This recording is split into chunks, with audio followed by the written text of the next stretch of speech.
ಇಂದು ತರ್ಕಬದ್ಧ ಚಿಂತನೆಯ ಮೌಲ್ಯ ಮತ್ತು ಕ್ರಿಸ್ತನನ್ನು ಅನುಸರಿಸುವ ಮೌಲ್ಯ ಎಂಬ ಶೀರ್ಷಿಕೆಯೊಂದಿಗೆ ದೇವರ ವಾಕ್ಯವನ್ನು ಕಲಿಯೋಣ. ಸತ್ಯವೇದದ ಪ್ರಕಾರ ಈ ಕಾಲದಲ್ಲಿ ನಾವು ಯಾವುದನ್ನು ಮೌಲ್ಯಯುತವಾಗಿ ಪರಿಗಣಿಸಬೇಕೆಂದು ದೇವರು ಬಯಸುತ್ತಾರೆ. ಜನರು ತರ್ಕಬದ್ಧ ಚಿಂತನೆ ಮತ್ತು ಕ್ರಿಸ್ತನನ್ನು ಅನುಸರಿಸುವುದರ ನಡುವೆ ಆಯ್ಕೆ ಮಾಡಬೇಕಾದಾಗ ಜನರಿಗೆ ಯಾವುದನ್ನು ಆರಿಸಿಕೊಳ್ಳಬೇಕೆಂದು ತಿಳಿಯದ ಸಂದರ್ಭಗಳಿವೆ. ಅರಸ ಸೌಲನ ಸಮಯದಲ್ಲಿ ಒಂದು ಪ್ರಮುಖ ಉದಾಹರಣೆಯನ್ನು ತೋರಿಸಲಾಯಿತು. ದೇವರು ಅಮಾಲೇಕ್ಯರು ಮತ್ತು ಅವರ ಎಲ್ಲ ಜಾನುವಾರುಗಳನ್ನು ನಾಶ ಮಾಡು ಎಂಬ ಸಂದೇಶವನ್ನು ಪ್ರವಾದಿಯ ಮೂಲಕ ತಿಳಿಸಿದರು. ಎಷ್ಟಾದರೂ ದೇವರ ಆಜ್ಞೆಯನ್ನು ಸ್ವೀಕರಿಸಿದ ನಂತರವೂ ಅವನು ಉತ್ತಮವಾಗಿ ಕಾಣುತ್ತಿದ್ದ ಕೊಬ್ಬಿದ ಕರುಗಳು ಮತ್ತು ಕುರಿಮರಿಗಳನ್ನು ಉಳಿಸಿ ಅವುಗಳನ್ನು ಹಿಂದಕ್ಕೆ ತಂದನು. ಪ್ರವಾದಿಯು ಬಹಳ ಸಂಕಟಗೊಂಡು ಅರಸನಾದ ಸೌಲನಿಗೆ, ದೇವರು ನಿನಗೆ ಆಜ್ಞಾಪಿಸಿದಂತೆ ಎಲ್ಲವನ್ನು ನಾಶ ಮಾಡುವ ಬದಲು ನೀನು ಕೆಲವು ಜಾನುವಾರುಗಳನ್ನು ಏಕೆ ಉಳಿಸಿದ್ದಿ? ಪ್ರವಾದಿ ಸಮುವೇಲನು ಅರಸ ಸೌಲನ ಬಗ್ಗೆ ಹೆಚ್ಚಿನ ಗೌರವವನ್ನು ಹೊಂದಿದ್ದನು. ಆದರೆ ನಾನು ಸೌಲನನ್ನು ಅರಸನಾಗಿರುವುದಕ್ಕೆ ಅಯೋಗ್ಯನೆಂದು ತಳ್ಳಿಬಿಟ್ಟೆನಲ್ಲ ಎಂದು ದೇವರು ಹೇಳಿದರು. ತರ್ಕಬದ್ಧ ಚಿಂತನೆಯ ಮೌಲ್ಯ ಮತ್ತು ದೇವರನ್ನು ಅನುಸರಿಸುವ ಮೌಲ್ಯ, ಈ ಎರಡು ಮೌಲ್ಯಗಳು ಘರ್ಷಿಸಿದಾಗ ಅರಸ ಸೌಲನು ತನ್ನ ತರ್ಕಬದ್ಧ ಚಿಂತನೆಯನ್ನು ಹೆಚ್ಚು ಮೌಲ್ಯಯುತವೆಂದು ಪರಿಗಣಿಸಿದನು. ನಾವು ನಂಬಿಕೆಯ ಹಾದಿಯಲ್ಲಿ ನಡೆಯುವಾಗ ಎರಡು ಗುಂಪುಗಳ ಜನರನ್ನು ಕಾಣಬಹುದು. ತರ್ಕಬದ್ಧ ಚಿಂತನೆಯನ್ನು ಗೌರವಿಸುವವರು ಮತ್ತು ದೇವರ ಚಿತ್ತವನ್ನು ಗೌರವಿಸುವವರು. ಏನಾದರೂ ಅರ್ಥಪೂರ್ಣವೆಂದು ತೋರಿದಾಗ ಅದು ಎಲ್ಲರೂ ಒಪ್ಪಬಹುದಾದ ವಿಷಯವಾಗಿದೆ. ನಾನು ಈ ರೀತಿ ಮಾಡಿದರೆ ಒಳ್ಳೆಯದು ಎಂದು ಸೌಲನು ಯೋಚಿಸಿದಾಗ ಅವನು ತಪ್ಪು ಮಾಡಲು ಪ್ರಾರಂಭಿಸಿದನು. ದೇವರು ಯಾವುದನ್ನು ಉಳಿಸದೆ ಎಲ್ಲವನ್ನೂ ಹಾಳು ಮಾಡು ಎಂದು ಹೇಳಿದರು. ಆದರೆ ಜನರು, ನಾವು ಕೆಲವನ್ನು ಉಳಿಸಿ ದೇವರಿಗೆ ಯಜ್ಞ ಸಲ್ಲಿಸಿದರೆ ಉತ್ತಮವಲ್ಲವೇ ಎಂದು ಹೇಳಿದರು. ಎಲ್ಲವನ್ನು ನಾಶ ಮಾಡುವ ಬದಲು ಕೆಲವನ್ನು ಉಳಿಸುವುದು ಉತ್ತಮ ಎಂಬುದನ್ನು ಸೌಲನು ಕೇಳಿದಾಗ ಅವನು ಮಾನವ ತಾರ್ಕಿಕತೆಯನ್ನು ಹೆಚ್ಚು ಮೌಲ್ಯಯುತವೆಂದು ಪರಿಗಣಿಸಿದನು. ಆದ್ದರಿಂದ ಅವನು ಏನು ಮಾಡಿದನು? ಅವನು ದೇವರ ಮಾತಿನ ಮೌಲ್ಯವನ್ನು ನಿರ್ಲಕ್ಷಿಸಿದನು. ನಾವು ಸುವಾರ್ತೆಯ ಹಾದಿಯಲ್ಲಿ ನಡೆಯುತ್ತಿರುವಾಗ ಇದು ಆಗಾಗ್ಗೆ ಸಂಭವಿಸುವ ಸಂಗತಿಯಾಗಿದೆ. ಅರಸ ಸೌಲನಂತೆ ನಾವು ಅಡ್ಡ ಹಾದಿಗೆ ಬಂದಾಗ ನಾವು ನಮ್ಮ ತರ್ಕಬದ್ಧ ಚಿಂತನೆಯ ವಿಧಾನವನ್ನು ಮಾತ್ರ ಅನುಸರಿಸಬೇಕೇ, ಅಥವಾ ಕಡಿಮೆ ತರ್ಕಬದ್ಧವೆಂದು ತೋರಿದರೂ ನಾವು ದೇವರ ಆಜ್ಞೆಯ ಮಾರ್ಗವನ್ನು ಅನುಸರಿಸಬೇಕೇ? ಕ್ರಿಸ್ತನ ಮಾರ್ಗವನ್ನು ಅನುಸರಿಸುವುದು ವಿಧೇಯತೆಯನ್ನು ಅಭ್ಯಸಿಸುವುದಾಗಿದೆ ಎಂದು ಸತ್ಯವೇದ ಕಲಿಸುತ್ತದೆ. ಆದರೆ ಬದಲಾಗಿ ಜನರು ಯಾವಾಗಲೂ ತಮ್ಮ ತರ್ಕಬದ್ಧ ಆಯ್ಕೆಗಳನ್ನು ಅನುಸರಿಸುತ್ತಾರೆ. ಈ ಕಾರಣಕ್ಕಾಗಿ ದೇವರ ವಾಕ್ಯವನ್ನು ಕೊಡಲಾಗಿದ್ದರೂ ಸಹ ಜನರು ದೇವರ ಮಾತನ್ನು ತಿರಸ್ಕರಿಸಿ ತಮ್ಮದೇ ಆದ ತಾರ್ಕಿಕ ಕ್ರಿಯೆಗೆ ಹೆಚ್ಚಿನ ತೂಕವನ್ನು ನೀಡುತ್ತಾರೆ. ಇದು 1 ಸಮುವೇಲನು ಅಧ್ಯಾಯ 15ರಲ್ಲಿ ತೋರಿಸಿರುವ ಅದೇ ಫಲಿತಾಂಶವನ್ನು ತೋರಿಸುತ್ತದೆ. ವೈಯಕ್ತಿಕವಾಗಿ ಅಥವಾ ಸಭೆಯಾಗಿ ನಮ್ಮ ನಂಬಿಕೆಯ ಹಾದಿಯಲ್ಲಿ ನಡೆಯುವಾಗ ನಾವು ನಿರ್ಧಾರ ಅಥವಾ ಆಯ್ಕೆ ಮಾಡಿದಾಗಲೆಲ್ಲ ಯಾವುದನ್ನು ನಾವು ಹೆಚ್ಚು ಗೌರವಿಸಬೇಕು? ತರ್ಕಬದ್ಧವಾಗಿರುವುದು ಅಥವಾ ದೇವರ ವಾಕ್ಯವನ್ನು ಅನುಸರಿಸುವುದು? ಮೊದಲಿನಿಂದಲೂ ಕೊಬ್ಬಿದ ಕರುಗಳು ಮತ್ತು ಕುರಿಮರಿಗಳನ್ನು ಉಳಿಸೋಣ ಎಂದು ಜನರು ಸರಳವಾಗಿ ಹೇಳಿದ್ದರೆ ಸೌಲನು ಅವರ ಮಾತನ್ನು ಕೇಳುತ್ತಿರಲಿಲ್ಲ. ಆದರೆ ಅವರ ನೆಪ ಏನಾಗಿತ್ತು? ದೇವರಿಗೆ ಯಜ್ಞ ಸಲ್ಲಿಸಲು ಅವುಗಳನ್ನು ಉಳಿಸುವುದು ಉತ್ತಮವಲ್ಲವೇ? ಈ ರೀತಿಯಾಗಿ ಅವರು ತರ್ಕಬದ್ಧವಾಗಿದ್ದಾಗ ಅವರು ದೇವರನ್ನು ಉಲ್ಲೇಖಿಸಿದರು. ಈ ರೀತಿಯ ಪರಿಸ್ಥಿತಿಯ ಮೂಲಕ ಜನರು ತಮ್ಮ ನಂಬಿಕೆಯನ್ನು ತೂಗಿಸಲು ಸೈತಾನನು ಯಾವಾಗಲೂ ಪ್ರಯತ್ನಿಸುತ್ತಾನೆ. ಇಸ್ರಾಯೇಲರು 40 ವರ್ಷಗಳಿಂದ ಅರಣ್ಯದಲ್ಲಿ ನಡೆಯುತ್ತಿದ್ದಾಗ ಅವರು ಗುಣುಗುಟ್ಟುತ್ತಾ ಮತ್ತು ದೂರುತ್ತಾ ಅರಣ್ಯದಲ್ಲಿ ಸಾಯುವಂತೆ ಮಾಡಿದ ವಿಷಯ ಯಾವುದು? ದೇವರು ತನ್ನ ಉಪಸ್ಥಿತಿಯನ್ನು ಹಗಲು ಹೊತ್ತಿನಲ್ಲಿ ಮೇಘದ ಸ್ತಂಭದಲ್ಲಿಯೂ ಮತ್ತು ರಾತ್ರಿ ವೇಳೆಯಲ್ಲಿ ಅಗ್ನಿ ಸ್ತಂಭದಲ್ಲಿಯೂ ತೋರಿಸಿದರು. ಮತ್ತು ಅವರು ಹಸಿವಿನಿಂದ ಬಳಲಬಾರದೆಂದು 40 ವರ್ಷಗಳ ಕಾಲ ಮನ್ನವನ್ನು ಸುರಿಸಿದರು. ದೇವರು ಪ್ರತಿದಿನ ಇಂತಹ ಅದ್ಭುತ ಪವಾಡಗಳನ್ನು ತೋರಿಸಿದರು. ಅವರು ಅರಣ್ಯದಲ್ಲಿ ನಾಶವಾಗಲು ಒಂದು ಕಾರಣವಿತ್ತು. ಅವರು ಯಾವುದನ್ನು ಅನುಸರಿಸಿದ್ದರಿಂದ ಇದು ಸಂಭವಿಸಿತು?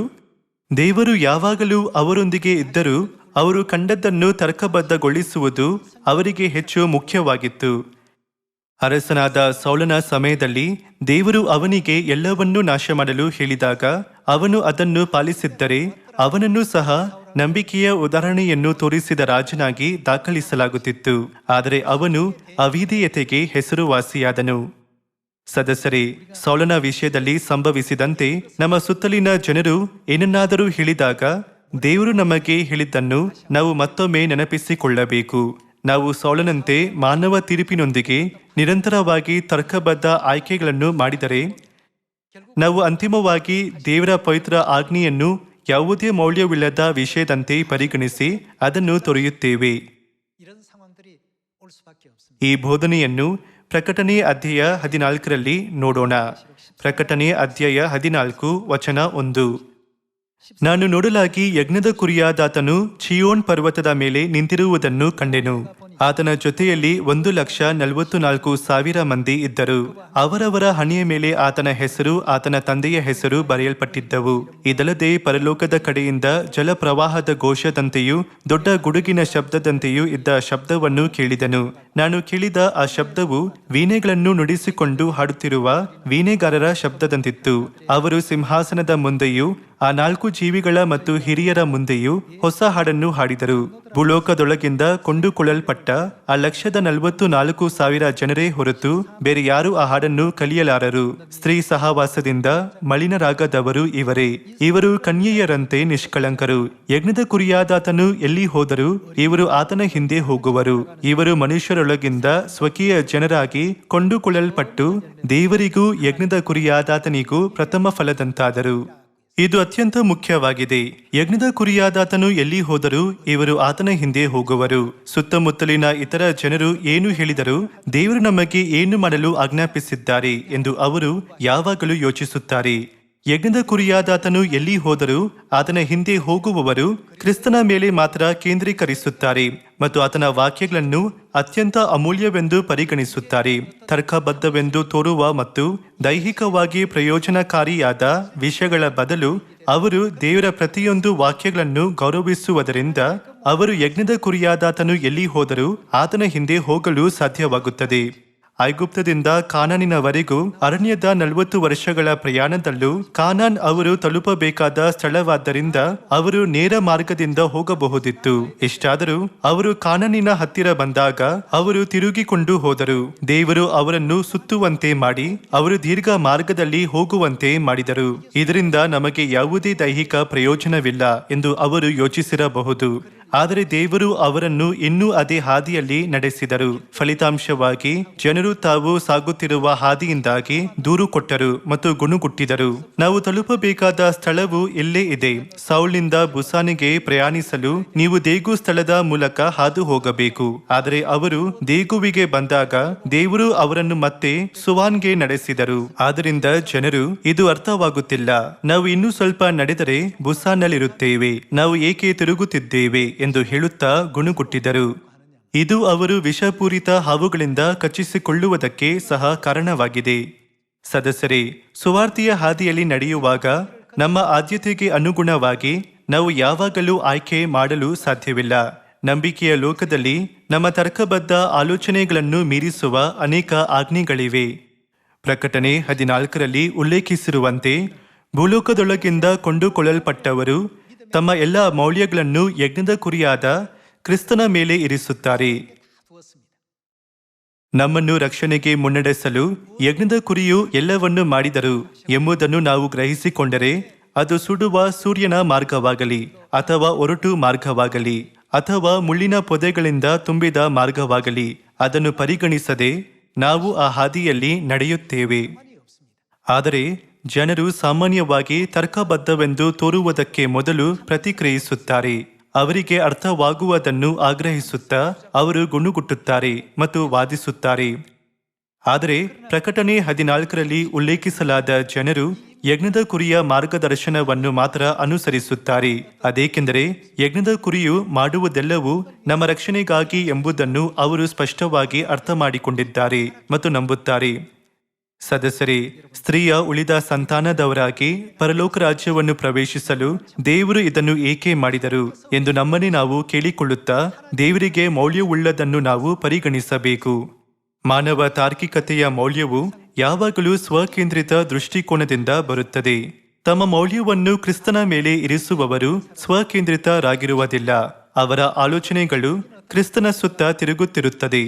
ನಮ್ಮ ನಂಬಿಕೆಯ ಉಳಿದ ಜೀವನವನ್ನು ನಾವು ಈ ರೀತಿಯಲ್ಲಿ ಜೀವಿಸಬೇಕು. ಹಳೆಯ ಒಡಂಬಡಿಕೆಯಲ್ಲಿ ಇನ್ನೂ ಕೆಲವು ಉದಾಹರಣೆಗಳನ್ನು ನೋಡೋಣ. ಯೆಹೋಶುವ ಅಧ್ಯಾಯ 6 ವಚನ 1 ನೋಡೋಣ. ಯೆರಿಕೋವಿನವರು ಇಸ್ರಾಯೇಲರಿಗೆ ಹೆದರಿ ತಮ್ಮ ಪಟ್ಟಣದ ಬಾಗಿಲುಗಳನ್ನು ಭದ್ರವಾಗಿ ಮುಚ್ಚಿಕೊಂಡರು. ಯಾರೂ ಒಳಗೆ ಹೋಗಲಿಲ್ಲ, ಹೊರಗೆ ಬರಲಿಲ್ಲ.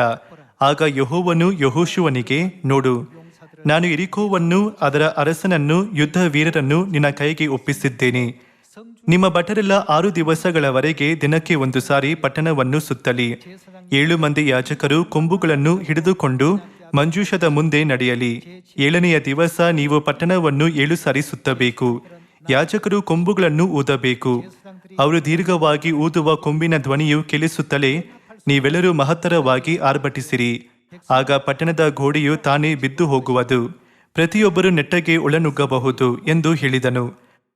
ಆಗ ನೂನನ ಮಗನಾದ ಯೆಹೋಶುವನು ಯಾಜಕರನ್ನು ಕರೆದು ಅವರಿಗೆ, ಒಡಂಬಡಿಕೆಯ ಮಂಜೂಷವನ್ನು ಹೊತ್ತುಕೊಂಡು ಹೋಗಿರಿ. 7 ಮಂದಿ ಯಾಜಕರು ಕೊಂಬುಗಳನ್ನು ಹಿಡಿದುಕೊಂಡು ಯೆಹೋವನ ಮಂಜೂಷದ ಮುಂದೆ ನಡೆಯಲಿ ಅಂದನು. ಮತ್ತು ಅವನು ಜನರಿಗೆ, ಹೋಗಿ ಪಟ್ಟಣವನ್ನು ಸುತ್ತಿರಿ. ಯುದ್ಧ ಸನ್ನದ್ಧರೆಲ್ಲರೂ ಯೆಹೋವನ ಮಂಜೂಷದ ಮುಂದೆ ಹೋಗಲಿ ಎಂದು ಹೇಳಿದನು. ದೇವರು ಅವರಿಗೆ ಆಜ್ಞಾಪಿಸಿದ ಮಾರ್ಗವು ಯೆರಿಕೋ ಪಟ್ಟಣವನ್ನು ವಶಪಡಿಸಿಕೊಳ್ಳಲು ತರ್ಕಬದ್ಧವಾಗಿ ಕಾಣಲಿಲ್ಲ.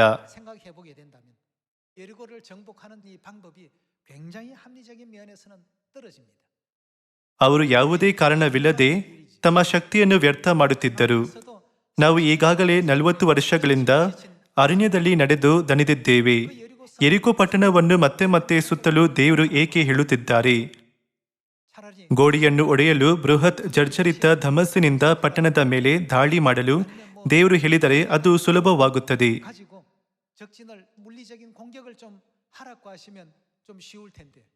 ಆದರೆ ನಾವು ದಿನದಿಂದ ದಿನಕ್ಕೆ ಪಟ್ಟಣದ ಸುತ್ತಲೂ ಹೋದರೆ ನಾವು ಅವರಿಗೆ ಹೆದರಿ ಪಟ್ಟಣವನ್ನು ಸಮೀಪಿಸುತ್ತಿಲ್ಲ ಎಂದು ಭಾವಿಸಿ ಅವರು ನಮ್ಮನ್ನು ಅಪಹಾಸ್ಯ ಮಾಡುತ್ತಾರೆ.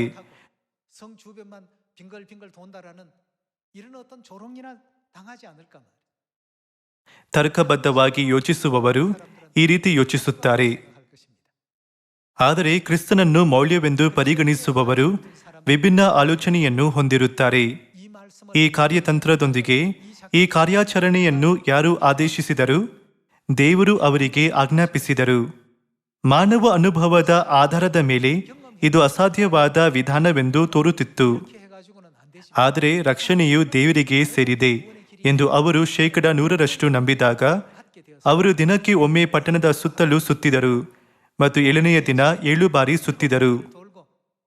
ದೇವರು ಅವರಿಗೆ ಆಜ್ಞಾಪಿಸಿದ ವಿಧಾನವನ್ನು ಹಿಂಬಾಲಿಸುತ್ತಾ ಅವರು ಆರ್ಭಟಿಸಿದಾಗ ಅದ್ಭುತ ಮತ್ತು ಅಪೂರ್ವವಾದ ಕೆಲಸ ನಡೆಯಿತು. ಯೆರಿಕೋವಿನ ಗೋಡೆಗಳು ತಾವಾಗಿಯೇ ಕುಸಿದವು. ಸದಸ್ಯರೇ, ತರ್ಕಬದ್ಧವಾಗಿ ಚಿಂತಿಸುವವರು ಆಗಾಗ್ಗೆ ಗುಣುಗುಟ್ಟುತ್ತಾರೆ ಮತ್ತು ದೂರು ಕೊಡುತ್ತಾರೆ. ಅವರು ತಮ್ಮ ಹಿಂದಿನ ಅನುಭವವನ್ನು ಹೆಚ್ಚು ಮೌಲ್ಯಯುತವೆಂದು ಪರಿಗಣಿಸುವುದೇ ಇದಕ್ಕೆ ಕಾರಣ. ಎಷ್ಟಾದರೂ ದೇವರ ವಾಕ್ಯಗಳ ವಿಷಯ ಬಂದಾಗ ನಾವು ಹಿಂದೆಂದೂ ಅನುಭವಿಸದ ಹಲವು ವಿಷಯಗಳಿವೆ. ಆದ್ದರಿಂದಲೇ ರಾಜನಾದ ಸೌಲನೂ ಸಹ ಎಡವಿ ಬಿದ್ದನು. ಇಸ್ಕರಿಯೋತ ಯೂದನೂ ಕೂಡ ಅದೇ ಕಾರಣಕ್ಕಾಗಿ ಎಡವಿ ಬಿದ್ದನು. ಯೇಸುವನ್ನು ನಂಬುವ ಈ ಹೊಸ ಧರ್ಮವು ಮಹಾಯಾಜಕರು, ಧರ್ಮಶಾಸ್ತ್ರಿಗಳು ಮತ್ತು ಇವರನ್ನು ಹಿಂಬಾಲಿಸುವವರ ಅಧಿಕಾರಕ್ಕೆ ವಿರುದ್ಧವಾಗಿ ಏನು ಮಾಡಲು ಸಾಧ್ಯ? ಅದು ರೋಮಾಪುರದ ಸಾಮ್ರಾಜ್ಯವನ್ನು ಸೋಲಿಸಿ ಅದನ್ನು ವಶಪಡಿಸಿಕೊಳ್ಳಲು ಸಾಧ್ಯವೇ? ಯೂದನು ಎಲ್ಲವನ್ನೂ ತರ್ಕಬದ್ಧ ಚಿಂತನೆಯ ನಿರ್ಬಂಧಗಳ ಒಳಗೆ ನೋಡಿದಾಗ ಕ್ರಿಸ್ತನ ಕಡೆಗೆ ಅವನ ನಂಬಿಕೆಯು ಕಡಿಮೆಯಾಗುತ್ತಲೇ ಇತ್ತು. ಅವನು ನಂಬಿಕೆಯನ್ನು ಕಳೆದುಕೊಂಡ ಕಾರಣ ಯೂದನು ಅಂತಿಮವಾಗಿ ಯೇಸುವನ್ನು ಮಾರಿ ಅವರನ್ನು 30 ಬೆಳ್ಳಿ ನಾಣ್ಯಗಳಿಗೆ ಹಿಡಿದುಕೊಟ್ಟನು. ನಾವು ತರ್ಕಬದ್ಧ ಚಿಂತನೆಯ ಮೌಲ್ಯ ಮತ್ತು ಕ್ರಿಸ್ತನನ್ನು ಅನುಸರಿಸುವ ಮೌಲ್ಯದ ನಡುವೆ ಆರಿಸಿಕೊಳ್ಳಬೇಕಾದ ಹಲವು ಕ್ಷಣಗಳಿವೆ. ಒಂದು ಆಯ್ಕೆಯು ಒಬ್ಬರ ಹಿಂದಿನ ಅನುಭವದ ಮೇಲೆ ಆಧಾರಿತವಾಗಿದೆ ಮತ್ತು ಇನ್ನೊಂದು ಆಯ್ಕೆಯು ದೇವರ ಆಜ್ಞೆಯ ಮೇಲೆ ಆಧಾರಿತವಾಗಿದೆ. ನಮ್ಮ ಅನುಭವದ ಆಧಾರದ ಮೇಲಿನ ಆಲೋಚನೆಗಳನ್ನು ಬಿಟ್ಟು ಬಿಟ್ಟರೆ ನಾವು ದೇವರ ಚಿತ್ತವನ್ನು ಸಂಪೂರ್ಣವಾಗಿ ಅನುಸರಿಸಲು ಸಾಧ್ಯವಾಗುತ್ತದೆ ಅಲ್ಲವೇ? ಪೂರ್ವದಲ್ಲಿ ಬರೆದದ್ದೆಲ್ಲ ನಮ್ಮನ್ನು ಉಪದೇಶಿಸುವುದಕ್ಕಾಗಿ ಬರೆಯಲ್ಪಟ್ಟಿತು. ದೇವರು ನಮಗೆ ಈ ಯೋಜನೆಯ ಮೂಲಕ ಏನನ್ನು ಕಲಿಸಲು ಪ್ರಯತ್ನಿಸುತ್ತಾರೆ? ನಾವು ಇದನ್ನು ಉತ್ತಮವಾಗಿ ನೋಡುತ್ತಾ ಈ ವಿಷಯವನ್ನು ಪರಿಶೀಲಿಸಬೇಕು. ಇತ್ತೀಚೆಗೆ ನಾನು ಅನೇಕ ಸಹೋದರ ಸಹೋದರಿಯರನ್ನು ಭೇಟಿಯಾಗುತ್ತಿದ್ದೇನೆ. ಅವರ ಪ್ರತಿಯೊಂದು ಅಭಿಪ್ರಾಯಗಳನ್ನು ನಾನು ಆಲಿಸಿದಾಗ ತರ್ಕಬದ್ಧ ಚಿಂತನೆಯನ್ನು ಗೌರವಿಸುವ ಕೆಲವರು ಇದ್ದಾರೆ ಮತ್ತು ದೇವರ ಕೇಂದ್ರಿತ ಕಾರ್ಯಗಳನ್ನು ನಿರ್ವಹಿಸುತ್ತಿರುವವರಿಗೆ ತರ್ಕಬದ್ಧ ಚಿಂತನೆಯು ದುರ್ಬಲವಾಗಿದೆ. ಕ್ರಿಸ್ತನನ್ನು ಮೊದಲು ಮೌಲ್ಯವೆಂದು ಪರಿಗಣಿಸುವವರು ಹೆಚ್ಚು ಮತ್ತು ಉತ್ತಮ ಫಲಿತಾಂಶಗಳನ್ನು ಪಡೆಯಲು ಸಾಧ್ಯವಾಯಿತು ಎಂಬುದನ್ನು ನಾನು ಕಂಡುಕೊಂಡೆ. ಕೆಲವರು ಎಲ್ಲದರ ಬಗ್ಗೆ ಸಮಂಜಸವಾಗಿ ಯೋಚಿಸುತ್ತಾ, ನಾನು ಈ ಕೆಲಸವನ್ನು ಬಹಳ ಸಮಯದಿಂದ ಮಾಡಿದ್ದರಿಂದ ಇದು ಹೇಗೆ ಚೆನ್ನಾಗಿ ಮಾಡಬೇಕೆಂದು ನನಗೆ ತಿಳಿದಿದೆ, ಎಲ್ಲವೂ ಹೇಗೆ ಕಾರ್ಯನಿರ್ವಹಿಸುತ್ತದೆಂದು ನನಗೆ ತಿಳಿದಿದೆ ಎಂದು ಹೇಳುತ್ತಾರೆ. ಅವರ ನಂಬಿಕೆಯ ಜೀವನದಲ್ಲಿ ಈ ರೀತಿಯ ಆಲೋಚನೆಗಳು ಉಳಿದಿದ್ದರೆ ಅಂತಿಮವಾಗಿ ಅವರು ದೇವರನ್ನು ತಮ್ಮದೇ ಆದ ತರ್ಕಬದ್ಧ ಆಲೋಚನೆಗೆ ಒಳಪಡಿಸುವ ಕ್ಷಣ ಬರುತ್ತದೆ. ಈ ಲೋಕದಲ್ಲಿ ಜೀವಿಸುವಾಗ ನಾವು ಯಾವುದನ್ನು ಹೆಚ್ಚು ಗೌರವಿಸಬೇಕು? ತರ್ಕಬದ್ಧ ಆಲೋಚನೆಯ ಮೌಲ್ಯವೇ ಅಥವಾ ಕ್ರಿಸ್ತನನ್ನು ಅನುಸರಿಸುವ ಮೌಲ್ಯವೇ? ಇವೆರಡರ ನಡುವೆ ನಾವು ಒಂದನ್ನು ಆಯ್ಕೆ ಮಾಡಬೇಕಾದ ಸಂದರ್ಭಗಳನ್ನು ನಾವು ಎದುರಿಸುವುದು ಅನಿವಾರ್ಯ. ನಾವು ಆ ಪರಿಸ್ಥಿತಿಯಲ್ಲಿದ್ದಾಗಲೆಲ್ಲ ನಾವು ಕ್ರಿಸ್ತನನ್ನು ಗೌರವಿಸಲು ಮತ್ತು ಯಾವಾಗಲೂ ಕ್ರಿಸ್ತನ ಪರವಾಗಿ ನಿಲ್ಲಲು ಸಾಧ್ಯವಾದರೆ ನಾವು ಜಯ ಹೊಂದುತ್ತೇವೆ ಅಲ್ಲವೇ? 12 ಗೂಢಾಚಾರರು ಕಾನಾನ್ ದೇಶವನ್ನು ಸಂಚರಿಸಿದಾಗ 10 ಗೂಢಾಚಾರರು ಬಹಳ ತರ್ಕಬದ್ಧವಾದದನ್ನು ಹೇಳಿದರು. ಅವರು ದೊಡ್ಡದಾಗಿ ಎತ್ತರವಾಗಿದ್ದಾರೆ ಮತ್ತು ನಾವು ಅವರ ಮುಂದೆ ಮಿಡತೆಗಳಂತೆ ಕಾಣುತ್ತೇವೆ. ಅವರು ತರ್ಕಬದ್ಧವಾಗಿ ಯೋಚಿಸುತ್ತಾ ಈ ಸಂಗತಿಗಳನ್ನು ಹೇಳಿದರು. ಆದರೆ ಅವರು ಕ್ರಿಸ್ತನ ಮೌಲ್ಯವನ್ನು ಸಂಪೂರ್ಣವಾಗಿ ನಿರ್ಲಕ್ಷಿಸಿದರು. ಅವರಿಗೆ ಕಾನಾನ್ ದೇಶವನ್ನು ಕೊಡುವುದಾಗಿ ಯಾರು ವಾಗ್ದಾನ ಮಾಡಿದರು? ದೇವರು ಅವರಿಗೆ ಅದನ್ನು ವಾಗ್ದಾನ ಮಾಡಿದರು. ಹಾಗಾಗಿ ಅವರು ತಮ್ಮ ತರ್ಕಬದ್ಧ ಆಲೋಚನೆಗಳನ್ನು ಬದಿಗಿಟ್ಟು ಕ್ರಿಸ್ತನನ್ನು ಹಿಂಬಾಲಿಸುವ ಮೌಲ್ಯವನ್ನು ಅವರು ಧರಿಸಿಕೊಳ್ಳಬೇಕಿತ್ತು. ಆದರೆ ಅವರು ಹಾಗೆ ಮಾಡದ ಕಾರಣ ಜನರು ಗುಣ್ಣುಗುಟ್ಟಿ ದೂರು ನೀಡುವಂತೆ ಮಾಡುವ ವರದಿಯನ್ನು ಅವರು ನೀಡಿದರು. ಇದು ಇಸ್ರಾಯೇಲರ ಸಾವಿಗೆ ಕಾರಣವಾಯಿತು. ಸದಸ್ಯರೇ, ತರ್ಕಬದ್ಧವಾಗಿರುವುದು ಬಹಳ ಒಳ್ಳೆಯದು. ತರ್ಕಬದ್ಧ ನಿರ್ಧಾರಗಳನ್ನು ತೆಗೆದುಕೊಳ್ಳುವ ಸಾಮರ್ಥ್ಯವು ಮಾನವರ ಬಹಳ ಪ್ರಮುಖ ಗುಣವಾಗಿದೆ. ಎಷ್ಟಾದರೂ ನಾವು ಪ್ರತಿ ವಿಷಯದಲ್ಲೂ ತರ್ಕಬದ್ಧ ಆಯ್ಕೆ ಮಾಡಿದರೆ ನಮ್ಮ ನಂಬಿಕೆಯ ಲೋಕವು ಬಿದ್ದು ಹೋಗುತ್ತದೆ. ಏಕೆಂದರೆ ತರ್ಕಬದ್ಧವಾಗಿರುವುದು 3ನೇ ಆಯಾಮದ ಲೋಕದಲ್ಲಿ ನಮ್ಮ ಅನುಭವದ ಮೂಲಕ ನಾವು ಸಂಗ್ರಹಿಸಿರುವ ಜ್ಞಾನ ಮತ್ತು ಬುದ್ಧಿವಂತಿಕೆಯಾಗಿದೆ. ಆದರೆ ದೇವರು ಎಲ್ಲವನ್ನೂ 4ನೇ ಅಥವಾ 5ನೇ ಆಯಾಮದ ಜ್ಞಾನದೊಂದಿಗೆ ಮಾತನಾಡುತ್ತಾರೆ. ಇತ್ತೀಚಿನ ದಿನಗಳಲ್ಲಿ ಹಲವಾರು ಜನರು ದೇವರನ್ನು ನಂಬದಿರಲು ಅಥವಾ ಆತನನ್ನು ಅರ್ಥ ಮಾಡಿಕೊಳ್ಳದಿರಲು ಇದು ಒಂದು ಕಾರಣವಾಗಿದೆ. ಯೆಹೋಶುವ ಮತ್ತು ಕಾಲೇಬನು ಅವರು ದೈತ್ಯರಾಗಿದ್ದರೂ ಅವರ ದೇವರು ಅವರನ್ನು ಕೈಬಿಟ್ಟಿದ್ದಾನೆ. ದೇವರು ಕೆಂಪು ಸಮುದ್ರವನ್ನು ವಿಭಾಗಿಸಿ ಐಗುಪ್ತದ ಸೈನ್ಯವನ್ನು ಸಮುದ್ರದಲ್ಲಿ ಮುಳುಗಿಸಿ ನಮ್ಮನ್ನು ಐಗುಪ್ತದಿಂದ ರಕ್ಷಿಸಿದನ್ನು ಪರಿಗಣಿಸಿದರೆ ನಾವು ಅವರನ್ನು ನುಂಗಿ ಪುಷ್ಟಿಯಾಗುವೆವು ಎಂದು ಹೇಳಿದರು. ದೇವರನ್ನು ಗೌರವಿಸಿದ ಯೆಹೋಶುವ ಮತ್ತು ಕಾಲೇಬನು ಹಾಗೂ ತರ್ಕಬದ್ಧವಾಗಿರುವುದನ್ನು ಮಾತ್ರ ಪರಿಗಣಿಸಿದ 10 ಗೂಢಾಚಾರರನ್ನು ಹೋಲಿಸಿ ನೋಡಬೇಕು. ನಾವು ಸುವಾರ್ತೆಯ ಹಾದಿಯಲ್ಲಿ ನಡೆಯುವಾಗ ನಾವು ಹೆಚ್ಚು ಹೊಂದಿದಾಗ ನಾವು ಬಲಶಾಲಿಗಳು, ಕಡಿಮೆ ಹೊಂದಿದಾಗ ಬಲಹೀನರು ಎಂಬ ಆಲೋಚನೆಯನ್ನು ನಾವು ಬಿಟ್ಟು ಬಿಡಬೇಕು. ಯಾರು ಯಾವಾಗಲೂ ನಮ್ಮೊಂದಿಗಿರುತ್ತಾರೆ? ದೇವರು ನಮ್ಮೊಂದಿಗಿರುತ್ತಾರೆ. ಮತ್ತಾಯ 28ರಲ್ಲಿ ಅವರು ಎಲ್ಲಿಯವರೆಗೂ ನಮ್ಮೊಂದಿಗಿರುತ್ತಾರೆಂದು ಹೇಳಿದ್ದಾರೆ? ತಂದೆ, ಮಗ ಮತ್ತು ಪವಿತ್ರಾತ್ಮನ ಹೆಸರಿನಲ್ಲಿ ದೀಕ್ಷಾಸ್ನಾನ ಹೊಂದಿ ಸುವಾರ್ತೆಯನ್ನು ಬೋಧಿಸುವವರೊಂದಿಗೆ ನಾನು ಯುಗದ ಸಮಾಪ್ತಿಯವರೆಗೂ ಅವರೊಂದಿಗಿರುವೆನು. ಹಾಗಾಗಿ ಎಲ್ಲ ದೇಶಗಳ ಜನರನ್ನು ಶಿಷ್ಯರನ್ನಾಗಿ ಮಾಡಿರಿ. ನಾನು ನಿಮಗೆ ಕಲಿಸಿದನೆಲ್ಲ ಅವರಿಗೆ ಉಪದೇಶ ಮಾಡಿರಿ. ನಾವು ಇಂಗ್ಲಿಷ್ ಮಾತನಾಡಲು ಸಾಧ್ಯವಿಲ್ಲ. ನಾವು ಹೇಗೆ ಸಮಾರ್ಯ ಹಾಗೂ ಭೂಮಿಯ ಕಟ್ಟಕಡೆಗೂ ಹೋಗಲು ಸಾಧ್ಯ? ನಾವು ಅರಬಿಕ್ ಮಾತನಾಡುವುದಿಲ್ಲ. ನಾವು ಹೇಗೆ ಅಲ್ಲಿಗೆ ಹೋಗಲು ಸಾಧ್ಯ? ನಾನು ಸ್ಪ್ಯಾನಿಷ್ ಮಾತನಾಡಲು ಸಾಧ್ಯವಿಲ್ಲ. ನಾನು ಸ್ಪ್ಯಾನಿಷ್ ಮಾತನಾಡುವ ದೇಶಗಳಿಗೆ ಹೋಗಿ ಹೇಗೆ ಬೋಧಿಸಲು ಸಾಧ್ಯ? ಆಫ್ರಿಕಾದಲ್ಲಿ ಅನೇಕ ಫ್ರೆಂಚ್ ಮಾತನಾಡುವ ದೇಶಗಳಿವೆ, ಆದರೆ ನಾನು ಫ್ರೆಂಚ್ ಮಾತನಾಡಲು ಸಾಧ್ಯವಿಲ್ಲ. ನಾನು ಹೇಗೆ ಅಲ್ಲಿಗೆ ಹೋಗುವುದು? ಅನೇಕ ಜನರಿಗೆ ತರ್ಕಬದ್ಧ ತೀರ್ಪು ಮೊದಲು ಬರುತ್ತದೆ. ಮನುಷ್ಯನು ಆ ರೀತಿ ಯೋಚಿಸುವುದು ಸಹಜವಾಗಿದೆ. ಎಷ್ಟಾದರೂ ನಾವು ನಮ್ಮ ನಿರ್ಧಾರಕ್ಕೆ ಏನನ್ನು ಸೇರಿಸಬೇಕು? ನಾವು ಕ್ರಿಸ್ತನನ್ನು ಅತ್ಯುನ್ನತ ಮೌಲ್ಯದ ಸ್ಥಳದಲ್ಲಿಟ್ಟು ಅದು ವಾಸ್ತವತೆ. ಆದರೆ ದೇವರು ಈಗಾಗಲೇ ನಮಗೆ ದಾರಿ ತೆರೆದಿದ್ದಾರೆಂದು ಹೇಳಿದ್ದಾರೆ ಅಲ್ಲವೇ ಎಂದು ಹೇಳಬೇಕು. ಫ್ರೆಂಚ್ ಭಾಷೆಯಲ್ಲಿ ಸತ್ಯ ಪುಸ್ತಕಗಳನ್ನು ಓದಿದ ನಂತರ ಜನರು ಸತ್ಯವನ್ನು ಗ್ರಹಿಸಿಕೊಂಡು ಸಬ್ಬದಿನ ಮತ್ತು ಪಸ್ಕ ಹಬ್ಬವನ್ನು ಆಚರಿಸುತ್ತಾರೆ. ಫ್ರೆಂಚ್ ಮಾತನಾಡುವ ದೇಶಗಳಲ್ಲಿ ಸುವಾರ್ತೆಗಾರರಾಗುತ್ತಾರೆ. ಇದು ಸಾಧ್ಯ ಅಲ್ಲವೇ? ಎಲ್ಲವೂ ಹೇಗೆ ಸಂಪರ್ಕಗೊಂಡಿವೆ ಎಂಬುದು ನಮಗೆ ತಿಳಿದಿಲ್ಲ, ಆದರೆ ದೇವರು ಎಲ್ಲವನ್ನೂ ತಿಳಿದಿದ್ದಾರೆ ಮತ್ತು ನಿರ್ವಹಿಸುತ್ತಾರೆ. ನಾವು ಇನ್ನೊಂದು ವಚನವನ್ನು ನೋಡೋಣ. ನ್ಯಾಯಸ್ಥಾಪಕರು ಅಧ್ಯಾಯ 7 ವಚನ 1. ಯೆರುಬಾಳನೆನಿಸಿಕೊಳ್ಳುವ ಗಿದ್ಯೋನನು ಅವನ ಸಂಗಡ ಇದ್ದ ಜನರು ಬೆಳಿಗ್ಗೆ ಎದ್ದು ಹೊರಟು ಹೋಗಿ ಹರೋದಿನ ಬುಗ್ಗೆಯ ಬಳಿಯಲ್ಲಿ ಇಳುಕೊಂಡರು. ಇವರಿಗೆ ಉತ್ತರ ದಿಕ್ಕಿನಲ್ಲಿ ಮೋರೆ ಗುಡ್ಡದ ಹಿಂದಿನ ತಗ್ಗಿನಲ್ಲಿ ಮಿದ್ಯಾನರ ದಂಡಿಳಿದಿತ್ತು. ಆಗ ಯೆಹೋವನು ಗಿದ್ಯೋನನಿಗೆ, ನಿನ್ನ ಸಂಗಡ ಇರುವ ಜನರು ಹೆಚ್ಚಾಗಿದ್ದಾರೆ. ಇವರ ಕೈಗೆ ಮಿದ್ಯಾನರನ್ನು ಒಪ್ಪಿಸುವುದು ನನಗೆ ಸರಿಯಾಗಿ ಕಾಣುವುದಿಲ್ಲ. ಒಪ್ಪಿಸಿಕೊಟ್ಟರೆ ಸ್ವಹಸ್ತದಿಂದಲೇ ನಮಗೆ ರಕ್ಷಣೆಯುಂಟಾಯಿತೆಂದು ಹೆಚ್ಚಳಪಟ್ಟು ನನ್ನನ್ನು ಅಲಕ್ಷ್ಯ ಮಾಡುವರು. ಆದದರಿಂದ ಎಲ್ಲ ಜನರಿಗೆ ಕೇಳಿಸುವಂತೆ ಧೈರ್ಯವಿಲ್ಲದವರು, ಅಂಜುವವರು ಈ ಗಿಲ್ಯಾದ್ ಪರ್ವತವನ್ನು ಬಿಟ್ಟು ಮನೆಗೆ ಹೋಗಲಿ ಎಂದು ಪ್ರಕಟಿಸು ಅಂದನು. ಹಾಗೆ ಮಾಡಲು 22,000 ಮಂದಿ ಹಿಂದಿರುಗಿ ಹೋದರು. 10,000 ಮಂದಿ ಉಳಿದರು. 22,000 ಮಂದಿ ಏಕೆ ಹಿಂದಿರುಗಿ ಹೋದರು? ಅವರು ಏಕೆ ಅಂಜಿದರು? ಏಕೆಂದರೆ ಅವರು ಮಾನವ ತಾರ್ಕಿಕತೆಯನ್ನು ಮೌಲ್ಯೀಕರಿಸಿದರು. ಅವರು ಕೇವಲ 32,000 ಮಂದಿ ಇದ್ದರು, ಆದರೆ ಅವರ ಶತ್ರು 1,35,000 ಮಂದಿ ಇದ್ದರು.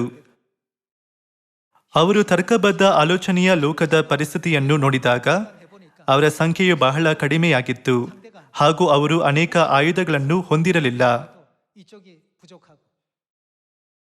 ಎಷ್ಟಾದರೂ ದೇವರು ಅವರ ಸಂಖ್ಯೆಯನ್ನು ಇನ್ನೂ ಕಡಿಮೆ ಮಾಡಲು ಹೇಳಿದರು.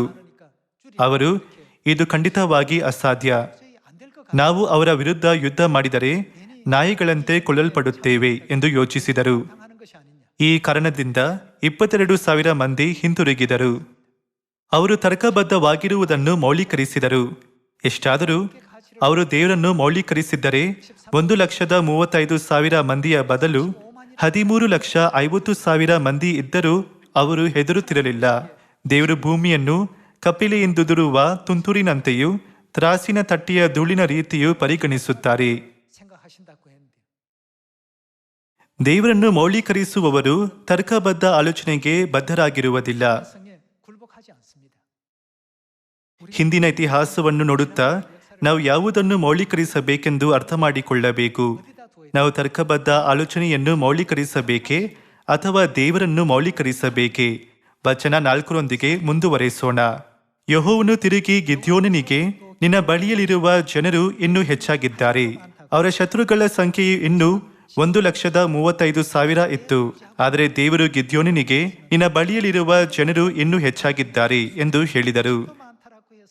ಗಿದ್ಯೋನನು ದೇವರನ್ನು ಮೌಲ್ಯೀಕರಿಸದ ವ್ಯಕ್ತಿಯಾಗಿದ್ದರೆ ಅವನು ಭಯದಿಂದ, ಓ ದೇವರೇ, ಇದು ಹೇಗೆ ಸಾಧ್ಯ?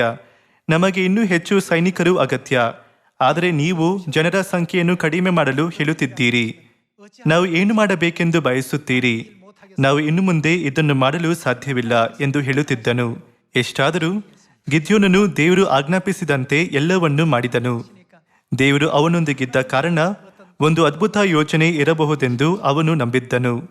ಪ್ರಕಟಣೆ 14ರಲ್ಲಿ ದಾಖಲಾಗಿರುವ ಸಂತರಂತೆ ಗಿದ್ಯೋನನು, ದೇವರು ಹೋದಲೆಲ್ಲ ನಾವು ಸಂತೋಷದಿಂದ ಹಿಂಬಾಲಿಸುವೆವು ಎಂದು ಯೋಚಿಸಿದನು.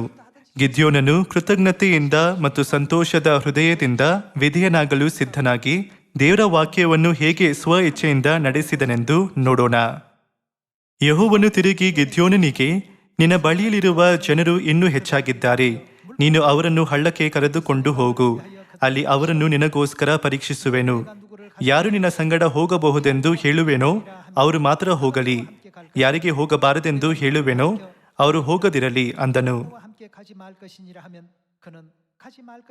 ಗಿದ್ಯೋನನು ಜನರನ್ನು ಹಳ್ಳಕ್ಕೆ ಕರೆದುಕೊಂಡು ಬಂದಾಗ ಯೆಹೋವನು ಅವನಿಗೆ, ನಾಯಿಯಂತೆ ನೀರನ್ನು ನಾಲಿಗೆಯಿಂದ ನೆಕ್ಕುವವರನ್ನು, ಮೊಣಕಾಲೂರಿ ಕುಡಿಯುವವರನ್ನು ಬೇರೆ ಬೇರೆಯಾಗಿ ನಿಲ್ಲಿಸು ಎಂದು ಹೇಳಿದನು. ಕೈಯಿಂದ ನೀರನ್ನು ಬಾಯಿಗೆ ತೆಗೆದುಕೊಂಡು ನೆಕ್ಕಿದವರ ಸಂಖ್ಯೆ 300. ಇತರ ಜನರು ಮೊಣಕಾಲೂರಿ ಕುಡಿದವರು.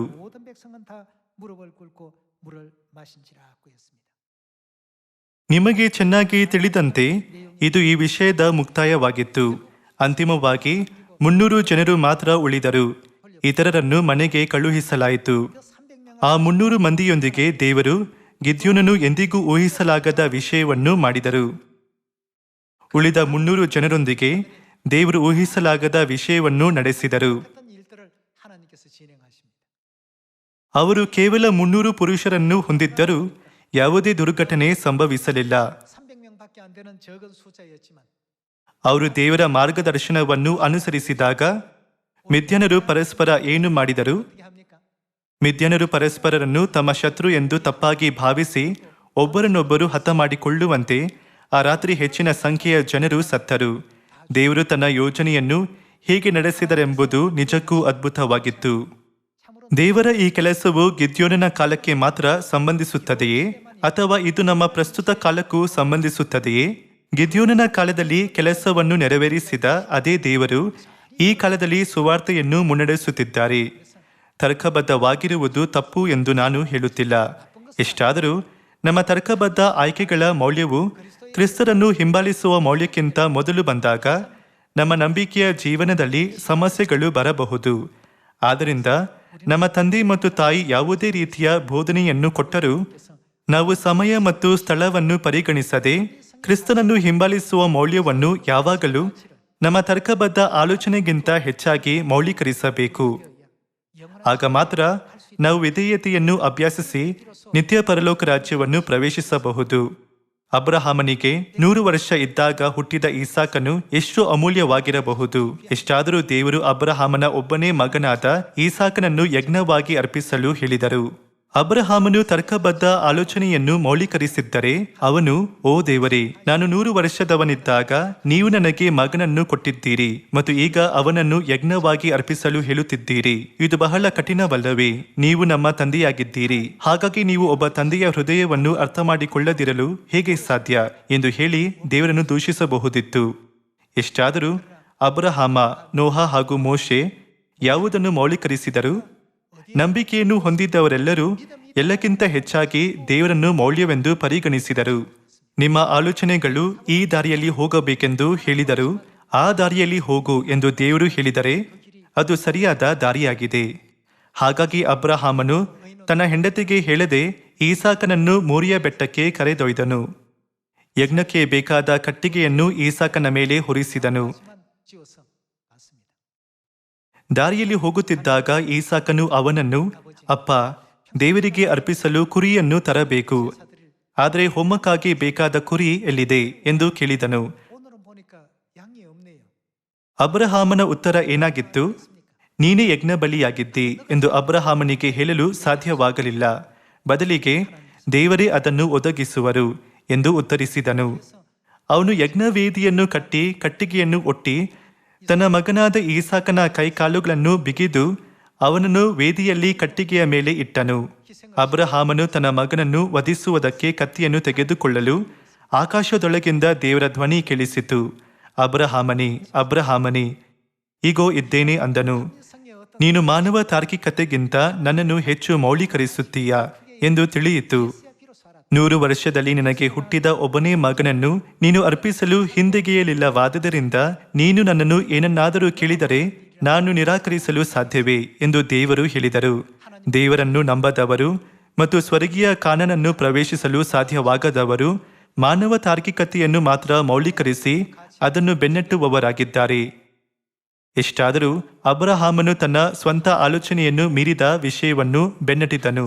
ಅಬ್ರಹಾಮನು ತನ್ನ ಸ್ವಂತ ತಾರ್ಕಿಕತೆಗಿಂತಲೂ ಮೀರಿದ ದೇವರ ವಾಕ್ಯವನ್ನು ಮೌಲ್ಯೀಕರಿಸಿದ್ದರಿಂದ ಅವನು ಅಧಿಕವಾಗಿ ಆಶೀರ್ವದಿಸಲ್ಪಟ್ಟನು ಮತ್ತು ಅವನ ಮಗನಾದ ಈಸಾಕನು ಬದುಕಿದನು. ಈ ರೀತಿ ಎಲ್ಲವೂ ಸಂತೋಷವಾಗಿ ಕೊನೆಗೊಂಡಿತು ಅಲ್ಲವೇ? ಹಾಗಾದರೆ ಈ ಕಾಲದಲ್ಲಿ ನಾವು ಸುವಾರ್ತೆಯ ಹಾದಿಯಲ್ಲಿ ಸರಿಯಾಗಿ ನಡೆಯಬೇಕಾದರೆ ಯಾವುದನ್ನು ನಾವು ಹೆಚ್ಚು ಮೌಲ್ಯವುಳ್ಳದಾಗಿ ಪರಿಗಣಿಸಬೇಕು? ನಾವು ಈ ವಿಷಯದ ಬಗ್ಗೆ ಯೋಚಿಸಬೇಕು. ಈ ವಿಷಯವು ಕ್ಯಾಥಲಿಕ್ ಸಭೆಯ ಕ್ಯಾಟೆಕಿಸಂ ಪುಸ್ತಕದ ಪುಟ 496ರಲ್ಲಿ ಪ್ರಕಟವಾದ ದಶಾಜ್ಞೆಗಳು ನನಗೆ ನೆನಪಾಯಿತು. ನೀವು ದಶಾಜ್ಞೆಗಳನ್ನು 2 ವಿಭಿನ್ನ ಸೂತ್ರಗಳಲ್ಲಿ ಕಾಣಬಹುದು: ಸಂತ ಅಗಸ್ಟಿನ್ನ ಸೂತ್ರ ಮತ್ತು ಫಿಲೋವಿನ ಸೂತ್ರ. ಫಿಲೋವಿನ ಸೂತ್ರದಲ್ಲಿ ಸತ್ಯವೇದದಲ್ಲಿ ಬರೆದಂತೆ ದಶಾಜ್ಞೆಗಳ ನಿಖರವಾದ ವಾಕ್ಯಗಳನ್ನು ಕಾಣಬಹುದು. ಎಷ್ಟಾದರೂ ಕ್ಯಾಥಲಿಕ್ ಸಭೆಯ ಸಂತ ಅಗಸ್ಟಿನ್ನ ಸೂತ್ರದಲ್ಲಿ ಸಬ್ಬದಿನವನ್ನು ದೇವರ ದಿನವೆಂದು ಆಚರಣೆಗೆ ತರುವುದಕ್ಕೆ ಜ್ಞಾಪಕದಲ್ಲಿಟ್ಟುಕೊಳ್ಳಬೇಕು ಎಂಬ 4ನೇ ಆಜ್ಞೆಯು 3ನೇ ಆಜ್ಞೆಯಾಗಿ ಕರ್ತನ ದಿನವನ್ನು ಆಚರಣೆಗೆ ತರುವುದಕ್ಕೆ ಜ್ಞಾಪಕದಲ್ಲಿಟ್ಟುಕೊಳ್ಳಬೇಕು ಎಂದು ಬದಲಾಯಿತು. ಹಾಗೂ ಈ ಬದಲಾವಣೆಗೆ ಯಾವ ವಿವರಣೆ ನೀಡಲಾಗಿದೆ? ಸತ್ಯವೇದದ 4ನೇ ಆಜ್ಞೆಯಾದ ಸಬ್ಬದಿನವನ್ನು ದೇವರ ದಿನವೆಂದು ಆಚರಣೆಗೆ ತರುವುದಕ್ಕೆ ಜ್ಞಾಪಕದಲ್ಲಿಟ್ಟುಕೊಳ್ಳಬೇಕು ಎಂಬ ಫಿಲೋವಿನ ಸೂತ್ರಕ್ಕಿಂತ ಸಂತ ಅಗಸ್ಟಿನ್ನ ಸೂತ್ರವು ಹೆಚ್ಚು ತಾರ್ಕಿಕವಾಗಿತ್ತು ಎಂದು ಹೇಳಲಾಗಿದೆ. ಸಬ್ಬದಿನವಾದ ಶನಿವಾರದಂದು ದೇವರನ್ನು ಆರಾಧಿಸುವುದಕ್ಕಿಂತ ಭಾನುವಾರದಂದು ದೇವರನ್ನು ಆರಾಧಿಸುವುದು ತಾರ್ಕಿಕವಾಗಿದೆ ಎಂಬ ಆಲೋಚನೆಯನ್ನು ಕಾರ್ಯಗತಗೊಳಿಸಿದರು. ಅವರು ದೇವರ ವಾಕ್ಯವನ್ನು ಮೌಲ್ಯವಾಗಿ ಅಥವಾ ಮುಖ್ಯವಾಗಿ ಪರಿಗಣಿಸಲಿಲ್ಲ. ಸದಸ್ಯರೇ, ನಾವು ಕ್ರಿಸ್ತರನ್ನು ಮೌಲ್ಯವೆಂದು ಪರಿಗಣಿಸಿದರೆ ನಾವು ದೇವರ ಪ್ರಿಯ ಮಕ್ಕಳಾಗಿ ಪರಲೋಕಕ್ಕೆ ಹೋಗುತ್ತೇವೆ. ಅಲ್ಲದೆ ನಾವು ರಾಜವಂಶದ ಯಾಜಕರಾಗಿ ಆಳುತ್ತೇವೆ ಮತ್ತು ಪರಲೋಕ ರಾಜ್ಯದ ಬಾಧ್ಯತೆಯನ್ನು ಸ್ವೀಕರಿಸುತ್ತೇವೆ. ನಮ್ಮ ದೈನಂದಿನ ಜೀವನದಲ್ಲಿ ನಾವು ಯಾವುದನ್ನು ಹೆಚ್ಚು ಮೌಲ್ಯೀಕರಿಸಬೇಕೆಂದು ಪರಿಶೀಲಿಸಿಕೊಳ್ಳುತ್ತಾ ಈ ವರ್ಷ ನಾವು ಅಧಿಕವಾಗಿ ನಂಬಿಕೆಯ ಎಣ್ಣೆಯನ್ನು ಸಿದ್ಧ ಮಾಡಲು ಶಕ್ತರಾಗುತ್ತೇವೆ ಎಂದು ನಿರೀಕ್ಷಿಸುತ್ತೇನೆ. ನಮ್ಮ ಉಳಿದ ಜೀವನದಲ್ಲಿ ನಾವು ನಮ್ಮ ತರ್ಕಬದ್ಧ ಆಲೋಚನೆಗಳಿಗಿಂತ ಕ್ರಿಸ್ತರನ್ನು ಅಮೂಲ್ಯವಾಗಿ ಪರಿಗಣಿಸುವಂತೆ ಕೇಳಿಕೊಳ್ಳುತ್ತಾ ಇಂದಿನ ಪ್ರಸಂಗವನ್ನು ಮುಗಿಸುತ್ತೇನೆ. ಧನ್ಯವಾದಗಳು.